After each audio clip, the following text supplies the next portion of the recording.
এটা নদিয়া পলাশীর লোকনাথপুর গ্রামের দৃশ্য তোমাদেরকে তুলে ধরছি। এটা 3 দিন আগেকার ঘটনা। টানা বৃষ্টি যখন হচ্ছিল তখন এখানকার অবস্থা কি হয়েছে সেটা আমি তোমাদেরকে দেখানোর চেষ্টা করছি। তো আমি চলে গেলাম লোকনাথপুরে দক্ষিণ পাড়ায়। এদিকে দেখো কচুরিপানা বোঝাই হয়ে গেছে, আর রাস্তায় দেখো কি অবস্থা। দেখে আমি তো একদম দাঁড়িয়ে পড়লাম। দাঁড়িয়ে পড়ে দেখলাম যে জল দিয়েই যেতে হবে, রাস্তায় জল উঠে পড়েছে। জলের মধ্যে দিয়ে আমি যেতে শুরু করলাম। দেখো চারিদিকে জল ভর্তি হয়ে গেছে। তো টানা যদি এরকম চলতে থাকে এবার বন্যা অনিবার্য। আশেপাশে দেখো বাড়ি, মোটামুটি রাস্তা জল ভর্তি। সব মাছওয়ালারা দেখতে পাচ্ছ সাইকেলে করে জলের ওপর দিয়ে যাচ্ছে। সবাইকে দোকান বাজার ঘাট করতে হচ্ছে রাস্তায় জলের ওপর দিয়ে। হাঁটুর নিচে জল, কিন্তু পলাশীর গঙ্গার বাঁধের ওপারে বিল ভর্তি হতে চলেছে। খবরটা পেয়ে আমি যাচ্ছি তোমাদেরকে দেখানোর জন্য। দেখো এদিকে পুকুরটা পুরো ভরে গেছে। পুকুর ভর্তি হয়ে গিয়ে রাস্তায় কতটা জল এখানটাতে, আশা করছি তোমরা বুঝতে পারছো।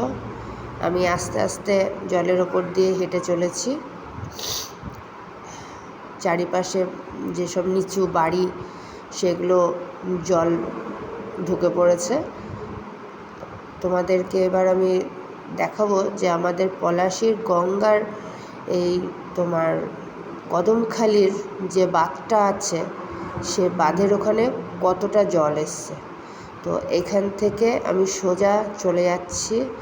দেখো এদিকে বাড়িঘরগুলো দেখো জলে ভর্তি হয়ে গেছে। আমি এখান থেকে সোজা চলে যাব পুরো কদমখালি বাঁধের ওপরে। সেখানে তোমাদেরকে দেখাবো যে জল কতটা এসেছে, কত দূর কী হতে পারে সে সম্ভাবনা নিয়ে আলোচনা চলছে। আমি এখান থেকে বেরিয়ে পড়লাম। বেরিয়ে দেখো চারিদিকে জল ভর্তি, থই থই করছে জলে। মানে আর 2-1 দিন এরকম বৃষ্টি হলে মানে বন্যা হয়ে যাবে। আমি চললাম দেখো কদমখালি বাঁধ থেকে নিচে নেমে আমি গঙ্গার জলটা কতটা এসছে দেখার জন্য বেরিয়ে পড়লাম। তো এগিয়ে যেতে যেতে দেখছি রাস্তাতে আর বেশি দূর যাওয়া যাবে না। এখানে কাদা, ভীষণই কাদা, চারিদিকে জঙ্গল, ফাঁকা রাস্তা। আমার একার পক্ষে আর সাহসে কুলালো না আমি ওদিকে যাই। তো তোমাদেরকে দেখানোর ভীষণ ইচ্ছে, তাই আমি ভিডিওটা করলাম। তোমরা একটু জুম করে দেখো জল কতটা এসেছে। তা আমি পিছিয়ে এসে পেছনে একটা বট গাছ দেখতে পেয়েছিলাম যখন আমি যাচ্ছিলাম। ওই বট গাছের শেকড় ধরে আমি ওপরে উঠলাম তোমাদেরকে দেখানোর জন্য। তোমরা জুম করে দেখো কতটা জল এসেছে, কতটা উপরে উঠেছি দেখো তোমাদেরকে দেখানোর জন্য।